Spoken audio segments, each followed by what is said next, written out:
Welcome back to the deep dive. Today we are cracking open a technical preprint that represents not just an incremental step in large language model architecture, but really a fundamental course correction. That's a great way to put it. We're diving into a DeepSeek-AI paper introducing manifold-constrained hyper-connections, which mercifully they've shortened to mHC. And this deep dive is so necessary because this work is tackling one of the biggest paradoxes in scaling deep learning. Which is? How do you add architectural complexity? How do you make your model topographically richer without inviting the numerical instability that just inevitably sabotages these massive training runs? Right. Since the original transformer, the residual connection has been the bedrock of stability. This paper fundamentally re-engineers that bedrock at the macro design level, but only after applying some really rigorous, beautiful mathematics to guarantee that stability. That's the tension perfectly summarized. Our source material focuses on solving the very serious stability and scaling issues that plagued previous attempts to expand that residual stream. An approach called hyper-connections, or HC. Exactly. HC was a great idea that completely failed the engineering reality test. So our mission today is really twofold. First, we need to understand the precise mathematical mechanism, this Birkhoff polytope constraint, that restores signal stability across hundreds of layers. Okay, the math. And second, we have to pivot and analyze the ruthless, hyper-specific infrastructure optimizations, the kernel fusion, the selective recomputing, this DualPipe scheduling, that allow mHC to actually be deployed efficiently in these gargantuan 27 billion parameter mixture of experts, or MoE architectures. So we're going deep into the math and deep into the metal. That's the plan. Okay, let's unpack this. We'll start at the foundation to really appreciate just how difficult this problem is. To truly get why mHC is so necessary, we have to revisit the architectural paradigm that has, it's done deep learning stability for nearly a decade now. The standard residual connection. Exactly. We're talking about the ResNet paradigm, where the output of any layer is simply the input to that layer, plus the residual function applied to that input. It sounds so simple, right? Almost too simple. Sexton plus ftest. But that structure revolutionized deep learning. It unlocked the ability to train networks far, far deeper than was ever possible before. And the entire trick lies in that identity mapping property. That's it. If you look at the structure, the layer output contains an exact, unmodified copy of the input. Xtext. And when you stack these layers, maybe 100 of them, that unmodified component becomes incredibly powerful. It is the conservation mechanism. If you recursively extend that connection, just imagine tracing the signal flow from a shallow layer, say layer 10, all the way to a deep layer, like layer 80. The final deep output is guaranteed to contain the original input from layer 10, plus the sum of all the intermediate functions along the way. So the signal is never completely lost or distorted. Precisely. It guarantees signal conservation, which ensures numerical stability and efficient gradient propagation. It's what prevents the vanishing or exploding signal problems that just plagued pre-ResNet deep networks. So stability by design. But LLMs are always chasing performance, and performance, well, it often means more architectural complexity. And that's what led to the conceptual leap of hyperconnections, or HC. Researchers realized that if we keep that residual stream limited to the input dimension, let's call it $C, we're potentially limiting the model's ability to combine and process information before it hits the main layer function. So HC introduced a new scaling dimension. Right, extending the width of that residual stream. So instead of a dimension $C, they expanded it to a dimension $1 times C. And in the DeepSeek experiments, they used an expansion rate of 1 to 44. And conceptually, this is brilliant. They created 4 parallel lanes, if you will, for feature flow in the residual stream. This increases the topological complexity, allows for richer information mixing, but, and this was the engineering goal, they did this without increasing the FLOPs. So the computational cost of the main internal layer function, $5, stayed the same? Exactly. The function $5 still operates on a standard C-dimensional input and output, but the residual stream itself is 4 times wider. Now, to manage this widened stream, the HC architecture needed some new tools. It introduced 3 distinct learnable linear mappings. That's right. Let's trace the flow of information for you. First, you have hText. This mapping aggregates the wide dollar times C stream features down to the standard C dollar dimension that the function dollars needs. Okay, so it funnels the information in. Then you have hText post. This maps the C-dimensional output of $5 back up onto the wide dollar times C stream. So it fans it back out. Exactly. And then you have at h-text that this is the critical one. It's the residual mapping, and its job is to mix features within the runtime C stream itself. And the source material really highlighted just how important that H-texting is. They did these preliminary ablation studies, basically experiments where they turn off different components to see what breaks. And the results were decisive. I mean, while h-text gave some small benefit, it was the h-texter mapping, the one that controls the mixing and cross-communication among those 4 residual streams, that provided the most significant performance gain. What kind of gain are we talking about? When all 3 mappings were active, they achieved an absolute loss gap improvement of negative 0.027 compared to the baseline. That numerical result is an architectural mandate. You need that dynamic mixing within the residual stream to get the performance gains. But as we foreshadowed, this topological gain came at a massive cost. This is the HC flaw. Right. By introducing that h-text resing matrix, a matrix designed to be learned and optimized by the network, they instantly compromise that ResNet guarantee. This is where the simple elegance of the original ResNet just breaks down. When you trace the signal recursively across multiple layers in HC, the component that should be the pure identity mapping, that unmodified input, is replaced by the composite product of all the residual mappings between layers. So, prod h-texters. Yes. Right. And since h-texters is an unconstrained learnable matrix, subject only to gradient descent, there's no mathematical guarantee on its properties at all. So layer 1 multiplies by its Oyster-Stakes layer 2 by its own, and so on. That composite product matrix, spanning maybe 80 or 100 layers, quickly loses any semblance of being an identity mapping. Precisely. The product is mathematically unbounded. It fails to preserve the global mean of the features. If the components of the matrices are even slightly greater than 1, that product just grows exponentially. If they're slightly less than 1, it vanishes. So it fundamentally destroys the conservation mechanism. It completely destroys it, and that leads directly to what the paper calls the HC crisis. Okay, so when you destroy that conservation mechanism, the result in practice isn't just a slightly worse model. Well, it's catastrophic numerical instability. It is. We shift from this elegant mathematical theory to basically an explosion of energy. In the forward pass, the signal magnitude from a shallow layer flowing through 100 deep layers can grow completely unbounded. The matrix norms just amplify exponentially. Layer after layer. And when that amplified signal hits the nonlinear activation functions, you get massive overshoots, saturation, and ultimately you get nans. Not a number of values. Your training just dies. And during backpropagation, it's the same story. The gradients either vanish, so the lower layers never learn anything, or they explode. And the empirical evidence they provide from training those enormous 27 billion parameter models is really the smoking gun here. It's pretty damning. Absolutely. They demonstrated that while the standard residual baseline and their proposed mHC framework remained stable, the unconstrained HCC architecture suffered a severe and unexpected loss surge around the 12,000th training step. Just imagine that. You're training a model for days or weeks, and suddenly the loss spikes by 2 orders of magnitude and just ruins the entire run. And crucially, this loss spike was perfectly correlated with a sudden, sharp spike in the gradient norm. This is the textbook definition of gradient explosion failure. And to make this point completely undeniable, they introduced a metric to quantify it. The mx gain magnitude. This isn't just looking at loss. This is peering directly into the signal path itself. Correct. The mx gain magnitude is a crucial technical diagnostic. It tracks the maximum absolute value of the row sums of the composite mapping for the forward pass and the maximum absolute column sums for the backward pass. So, in simple terms, it's measuring how much the signal or the gradient is amplified by passing through all those layers. That's it. And for stable training, you want this gain magnitude to stay right around 1. A magnitude of 1 means the signal energy is perfectly conserved layer to layer. In the HC model. That's the shocking data point.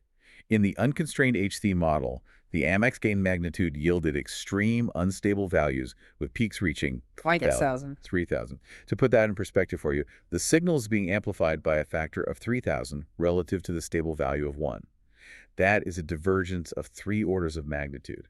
It definitively confirms the unconstrained residual streams were exploding. Okay, this brings us to a crucial point often missed in these kinds of architectural papers, which is our neural signal check. Instability wasn't the only killer here. Not at all. Even if they had somehow engineered a way to stabilize HC, maybe with aggressive normalization or something, the system efficiency issue, the memory wall, would still have made it completely impractical. The memory wall is often the primary bottleneck in modern, large-scale LLM training. It's not the sheer FLOP count anymore. HC's design, while it preserved the FLOPs of the internal function, severely strained memory access, the I/O, because it dramatically increased the size of that residual stream. Let's contrast the memory access costs for you. In a standard residual connection, the I/O overhead is minimal. A few reads and writes proportional to the dimension dollars. Right, now jump to hyperconnections with lunge in 4 times wider, and you need to calculate and apply those 3 dynamic mappings. Lunge takes force layer after layer. The data movement just explodes. How much does it explode by? The analysis in the source shows the total I/O cost balloons to approximately 50 ball learners plus 1C reads, and 3 learners plus 1C writes, plus some terms involving to a full. So for 1 hour force stream, we are talking about roughly $21 writes and $13 writes per token just for managing the residual stream. And that's before we even account for the main FFN or attention block. It's a massive multiplication of the memory access required. And that immediately translates into a huge increase in GPU memory footprint. For backpropagation, you have to store the intermediate activations for every single layer. And storing the activations for an under 4 wide stream consumes 4 times the memory compared to a standard stream. If you were training a massive 27B parameter model, especially in a MoE with billions of expert parameters, you just don't have enough GPU memory for that. So this forces engineers to rely on these expensive, time-consuming techniques. Exactly. Heavy gradient checkpointing just to make training feasible. And checkpointing saves memory by discarding activations and recomputing them later, but it adds significant training time overhead. And the final insult here is communication costs. MoE models rely heavily on pipeline parallelism, splitting the model across a chain of GPUs. And that lone stream design demands one-fold more communication, more data movement across the pipeline stage boundaries. More communication latency means larger bubbles. Right. A pipeline bubble is just dead time. It's a period when GPUs are waiting for data, sitting idle instead of computing. If you multiply your communication overhead by a factor of 4, you drastically reduce your overall training throughput. So HEC was conceptually powerful, but practically speaking, it was numerically unstable and systemically inefficient, a total non-starter. Which means any real solution needs both a mathematical fix for stability and an engineering fix for efficiency. Okay, so we've defined the problem. Architectural complexity in HC breaks stability and efficiency at the same time. Now we get to the solution. Manifold-Constrained Hyper-Connections, or mHC. And the philosophical shift here is pretty profound. It really is. Instead of getting rid of that problematic feature-mixing matrix, they decided to embrace it, but constrain its behavior using some very deep mathematics. This is the moment where classical geometry comes in and saves cutting-edge deep learning. The fundamental idea of mHC is to constrain that learnable residual mapping onto a specific manifold, which they call mTeX-UDAE.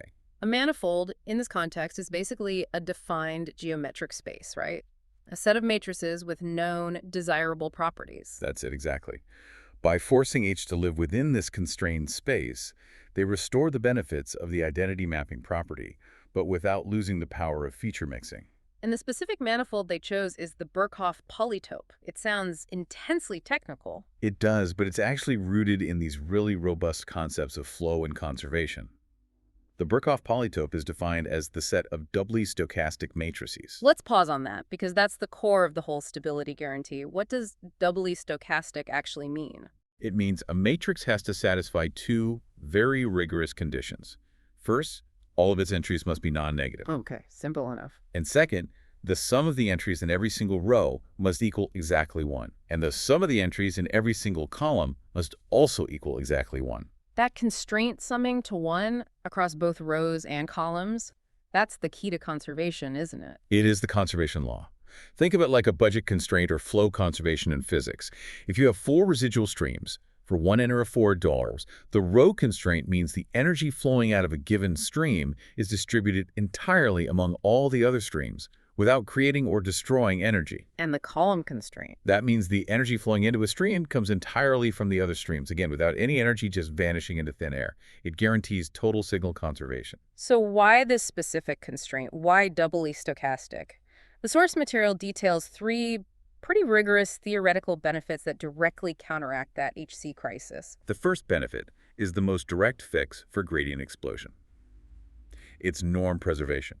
It's a fundamental property of doubly stochastic matrices that their spectral norm, which measures the maximum amplification factor, is mathematically bounded by 1. So it's guaranteed to be less than or equal to 1. Yes, a hard guarantee that the mapping is non-expansive.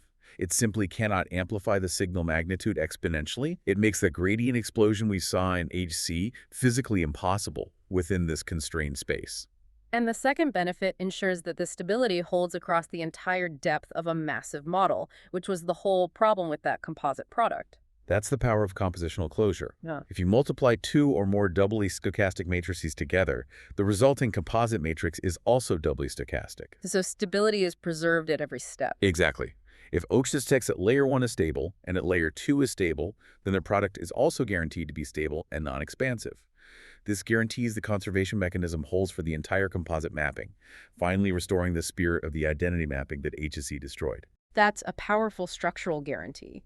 And the third benefit, the geometric interpretation, explains what the matrix is actually doing functionally inside the network. Geometrically, the Birkhoff polytope is known as the convex hull of all permutation matrices. A permutation matrix just rearranges the streams, which is a stable operation. A doubly stochastic matrix acts as a convex combination of the input features. What does that mean in practice? It means it mixes the information across the nuller streams, so you get the benefit of HC, but it does so in the most robust, conservative, and mean-preserving way possible. It allows for dynamic mixing and feature fusion, but without any of the chaotic instability. So conceptually, the problem is solved. The architecture gets its complexity, the math guarantees its stability. Now we get into the nuts and bolts. How do you actually force a matrix that's being learned by gradient descent to conform to this specific geometric constraint? Right, this is where they brought in the Sinkhorn-Knopp algorithm. This is where the engineering meets the math. It is. The initial unconstrained mapping, let's call it TileLang, is derived dynamically from the current input hidden state. But that matrix is just the starting point. The Sinkhorn-Knopp operator is the projection tool. It takes that initial arbitrary matrix and iteratively pushes it onto the doubly stochastic manifold. And that process involves two critical stages. Yes. First, you have to ensure the matrix is non-negative. This is done by taking the exponent of the initial matrix. It's a necessary pre-processing step. And then comes the core iterative step, the normalization. Exactly. Sinkhorn-Knopp alternates between row and column normalization. You normalize all the rows so they sum to 1, then you normalize all the resulting columns so they sum to 1, and you repeat this sequence. Row normalize, column normalize, row normalize. And with each iteration, it gets closer and closer to being perfectly doubly stochastic. It does. Now, that sounds computationally intensive because a perfect projection would require an infinite loop of normalization, which obviously isn't feasible during training. Right, so they set a practical constraint. They use $10 iterations. This means they are accepting an approximate doubly stochastic matrix. What was the trade-off there? That's an excellent critical point. The team chose $10 for 2 reasons. First, empirically, they found that the rate of convergence drops off significantly after 20 iterations. The marginal benefit of going to, say, 50 iterations just doesn't justify the extra compute cost. And the second reason? And more importantly, they demonstrated that even this approximation was sufficient to restore stability by 3 orders of magnitude, as we'll see in the results. The trade-off was a marginal sacrifice of perfect mathematical rigor for practical, high-throughput training. That acceptance of good enough engineering versus mathematically perfect is a classic decision in deep learning at scale. It really is. And it's also worth noting they applied constraints to the other mappings, in-text approved as well. They were constrained to be strictly non-negative using sigmoid functions. This was a safeguard to prevent any potential signal cancellation, ensuring the overall signal flow remained conservative. So mHC is a complete, principled framework for architectural stability. Okay, let's pivot now. The mathematics guarantees numerical stability. The signal explosion problem is fixed. But, as we established, the memory wall problem remains. We still have that 154 wide residual stream leading to massive memory access overhead. And increased communication latency. Right. If mHC had required a 50% training time increase, it would have been shelved immediately. This is where the DeepSeek paper really distinguishes itself from pure academic work. Their claim of only a 6.7% additional time overhead for the NM424 model is astonishing. It's what confirms the architecture is viable at scale. And this low overhead is a direct result of aggressive, specialized systems engineering. So let's start with optimization 1, kernel fusion using TileLang. For you, the listener, we are moving from mathematical definitions to how they make the chips run faster. That's the core concept. Kernel fusion is all about combining operations to reduce I/O bottlenecks. Anytime you load data from the slow off-chip DRAM into fast on-chip memory, do one thing and then immediately write it back, you lose time. Fusion aims to keep data in that fast memory as long as possible by combining sequential operations into a single, unified compute kernel. And they highlight a great example of this efficiency mindset with the standard RMS norm operation. Standard LLM practice often uses RMS norm before a matrix multiplication.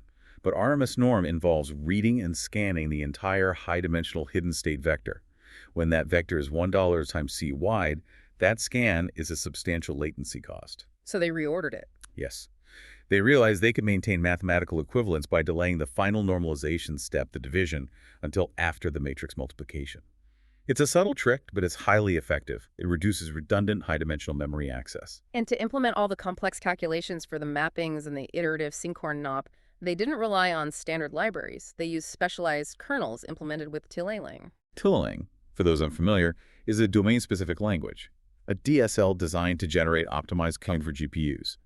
It gives engineers fine-grained control over things like memory tiling and instruction scheduling, far beyond what standard frameworks offer. And this is where the efficiency gain becomes very concrete. It is. By fusing the operations for applying ace text bold, they achieved a massive reduction in I/O. They reduced the number of elements read from memory from 3 offense plus 1 CO down to just 1 error plus 1 COs. That's a simplification and acceleration of the data path by a factor of 3, just through intelligent fusion. That's the definition of overcoming the memory wall, just minimizing unnecessary data movement. Okay, moving to optimization 2, selective recomputing. How did they implement this intelligently to save memory without slowing things down too much? The underlying trade-off is time versus memory. Storing activation saves compute time but costs memory. Recomputing saves memory but costs time. mHC leverages the fact that its custom kernels for the mappings are relatively lightweight compared to the massive FFN or attention layers. So they recompute the cheap stuff. Exactly. They discard the intermediate activations of those lightweight mHC kernels after the forward pass. Then, during the backward pass, they recompute those activations on the fly. This substantially reduces the stored memory footprint without adding a huge computational burden. This strategy relies on finding the optimal block size for recomputation, lot or dollars. It does. The optimal block size minimizes the total memory footprint, which is the stored checkpoints plus the transient memory for the active recomputation. They mathematically approximated this sweet spot with the formula lateral cycle perestroin apocalypse plus 2. And this theoretical optimum had to be constrained by practical concerns. Of course. When you're using pipeline parallelism, you have to synchronize the recomputation block boundaries with the pipeline stage boundaries across the different GPUs. This really highlights the co-design philosophy. The math informs the architecture, and the system topology informs the optimization schedule. Finally, optimization 3. Overlapping communication in DualPipe. How did they adapt their parallelism schedule to hide the extra communication costs from the wide stream? They adopted and extended the DualPipe schedule, which is designed to overlap communication with computation. But the fourfold increase in communication meant the standard approach couldn't fully hide the latency. So they needed specialized stream management. That is the essential mechanism. They realized that certain kernels, specifically the MLP layer's residual merging kernels, are crucial and can't afford to be blocked. So they executed these kernels on a dedicated, high-priority compute stream. That ensures those critical operations are prioritized and don't stall the communication. Exactly. And for the attention layers, which are often the most time-consuming part, they took a different approach. They specifically avoided using persistent kernels. By making the attention operations non-persistent, the system allows for preemption and flexible scheduling. So the scheduler can interrupt the attention computation if needed to prioritize incoming communication, which keeps the compute device utilization high. The genius of this infrastructure package is that they tailored each optimization to the exact architectural changes. Result is that marginal 6.7% overhead, a remarkable feat that makes the whole thing practical. All right, the final test is always whether the theoretical elegance translates into real-world performance gains and stability. And their validation setup was thorough.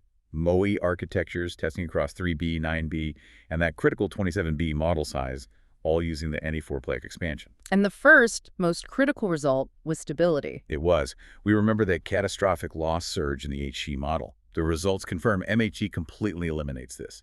The training curve is clean. The gradient norm is stable, perfectly tracking the baseline. It proves the Birkhoff constraint is working exactly as intended. And beyond stability, we look at the downstream performance on benchmarks. Right, across a whole suite of 8 benchmarks, from common sense tasks to demanding reasoning tasks like BBH and DRP. And the results? mHC consistently outperformed both the standard baseline and, crucially, the unstable HC approach across the board. And the performance gains are most telling when you compare mHC directly to HC on complex reasoning. mHC showed a 2.1% improvement on Big Bench Hard and a 2.3% improvement on the DRP benchmark. Which suggests stability isn't just about preventing crashes. It actively improves the quality of learning. Absolutely. Numerical instability introduces noise and limits the model's capacity to learn subtle, complex relationships.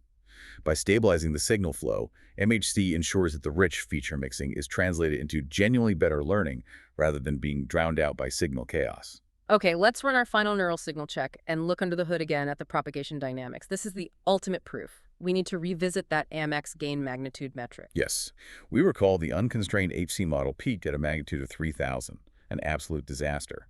The propagation analysis for mHC, even using the practical approximation for Sinkhorn knob, showed the composite mapping's AMX gain magnitude remains tightly bounded. It reaches a maximum of only about 1.6. Reducing an unstable factor of 3,000 down to a bounded factor of 1.6. That is the explicit validation that the manifold constraint successfully restored signal energy conservation. The mathematical intervention was surgically precise and effective. And you can see this effect visually by just contrasting the mapping matrices themselves. The HC matrices were chaotic, massive variance, extreme positive and negative values. Wildly unpredictable. But the mHC matrices, thanks to the non-negative constraint and the projection, are completely different. They're strictly non-negative and highly constrained. The individual layer matrices and even the composite ones visually approximate the structure of identity or permutation matrices. They confirm the desired behavior, a robust convex combination of features distributing energy safely across the streams. And crucially, this performance advantage holds robustly across scaling. The source material confirms it. The advantage holds across the compute scaling curve, from 3B up to 27B, and throughout the training process, verified across a massive 1 trillion tokens. mHC provides a stable, efficient foundation for continued scaling. So to summarize the profound technical achievement here, mHC fundamentally changes the approach to macro-architecture design in LLMs. It demonstrates that topological scaling, like widening the residual stream, must be meticulously paired with strict mathematical constraints. Like the Birkhoff polytope projection. Exactly, to ensure signal energy conservation and numerical stability. The synthesis of math and systems engineering here is really the key takeaway. They delivered a solution that introduces a marginal acceptable time overhead of 6.7% while delivering significant performance gains. This is the blueprint for engineering truly scalable foundational models. And here's a final provocative thought for you that builds on their work. The DeepSeek team chose doubly stochastic matrices to guarantee stability via energy conservation. But they emphasize that the mHC framework is generalized. It accommodates exploring other manifold constraints. Right, for different objectives. Exactly. We fix conservation, but what if the next architectural bottleneck is, say, redundancy? What other geometric constraints on the residual connection space?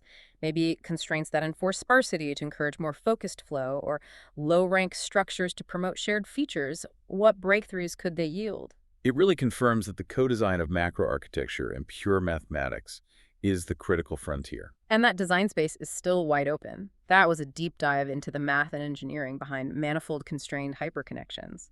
To stay updated on the latest in AI and ML architecture, visit our webpage, neuralintel.org, and check us out on YouTube. Until next time.